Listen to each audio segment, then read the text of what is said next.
दोस्तों, जय जवान, जय किसान, जय विज्ञान। आज हम इस वीडियो के माध्यम से बात करते हैं कि गेहूं की फसल में पहला पानी कब, क्यों और कैसे लगाना चाहिए। पहली सिंचाई कैसे करनी चाहिए। तो सबसे पहले हम बात करते हैं पहली सिंचाई कब करनी चाहिए। दोस्तों, पहली सिंचाई 18 से 21 दिन के मध्य करना आवश्यक है। अब आप कहेंगे 18 से 21 दिन पे क्यों करनी चाहिए।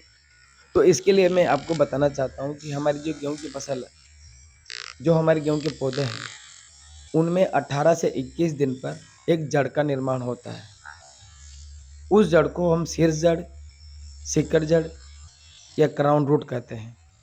उसी क्राउन रूट से फसल में कल्ले निकलना शुरू होते हैं। वही कल्ले आगे चल के, उन्हीं कल्लों पर आगे चल के बालियां आती है। यदि 18 से 21 दिन पे हमारे खेत के अंदर नमी की कमी है या पोषक तत्वों की कमी है, तो उस शीर्ष जड़ का जमाव प्रभावित हो सकता है। जब वो शीर्ष जड़ का जमाव प्रभावित होगा, तो हमारी फसल में कल्ले निकलने भी प्रभावित हो जाएंगे, और जब कल्ले निकलने प्रभावित होंगे तो हमारी फसल की पैदावार पर प्रतिकूल प्रभाव पड़ना निश्चित है। इसलिए इस अवस्था पर पर्याप्त मात्रा में खेत में नमी और पोषक तत्व होना चाहिए, और इसी अवस्था पर पहली सिंचाई करना चाहिए। अब बात आती है कैसे करें। दोस्तों, पहली सिंचाई यदि आपके पास साधन उपलब्ध है तो फव्वारा विधि से पहली सिंचाई करना चाहिए। फव्वारा विधि से सिंचाई करने में एक तो आपको लागत कम आएगी, समय की बचत होगी, और जो हमारा प्राकृतिक धरोहर पानी, उसकी बचत होगी। यदि आपके पास फव्वारा सिंचाई के लिए सुविधा नहीं है, कि साधन उपलब्ध नहीं है, तो आप छोटी छोटी क्यारियाँ बनाकर हल्की सिंचाई कर सकते हैं।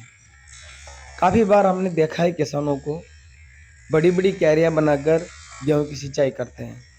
बड़ी बड़ी क्यारियाँ बनाकर गेहूं की सिंचाई करने में काफ़ी नुकसान होता है। सबसे पहला हमारा पानी का नुकसान, समय की बर्बादी, और हमारी लागत अधिक आती है। फसल पर भी प्रतिकूल प्रभाव पड़ता है, क्योंकि जहाँ पर जब हमने बड़ी क्यारियाँ बनाई, जहाँ पर ज़्यादा पानी लगा, वहाँ पर हमारी फसल की जो बढ़वार है वो रुक जाती है।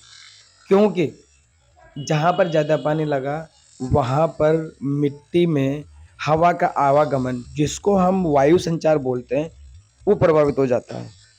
जहाँ पानी ज़्यादा लगा, वहाँ पर मिट्टी का तापमान जो है वो प्रभावित हो जाता है।